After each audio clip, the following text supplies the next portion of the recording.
ওয়ালাইকুম আসসালাম। জীবনের প্রথম গাড়ি নিতে চাচ্ছি, সর্বোচ্চ বাজেট 4 থেকে 5 লাখ টাকা। নিজে ব্যবহার করব, পাশাপাশি রাইড শেয়ার ইনকাম করব। সব সময় কম দামে সব ধরনের পার্টস পাওয়া যাবে, কাগজপত্র ঠিকঠাক থাকবে। খুবই ভালো একটা চিন্তাধারা, এবং আমি আশা করি এরকম চিন্তাধারা অনেকেরই আছে বা অনেকে মনে মনে প্ল্যান করছেন, হয়তো এখনো মুখ থেকে বের করেন নেই। এই কমেন্টসের আনসারে অনেকের উপকার হয়ে যাবে।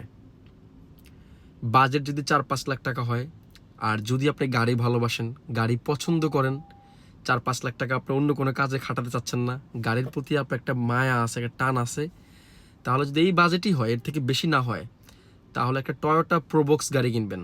অবশ্যই কাগজপত্র ঠিকঠাক দেখে, যাচাই বাছাই করে, ঠান্ডা মাথায়, সময় নিয়ে, সরাসরি কোনো মালিকের কাছ থেকে নিতে পারলে ভালো হবে, না হলে কোনো সেকেন্ড হ্যান্ড শোরুম থেকে নেবেন, তবে বুঝে শুনে চেক করে ভালো কোনো জায়গা থেকে নেবেন।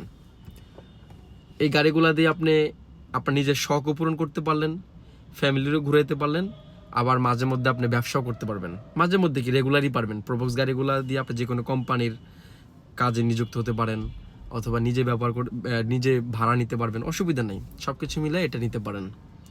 আর পার্টস অবশ্যই অ্যাভেলেবেল পাবেন। এর বাইরে যদি আপনি অন্য কোনো গাড়ি, যেমন 100, 110, ক্যারিনা এসএক্স, এগুলো দিয়ে আপনি চালাবেনই, খরচও হবে, ইনকাম হবে না। সো সব চিন্তা করলে প্রোবক্স নেন, আবার বিক্রি করলে টাকাটাও পাবেন। Thank you.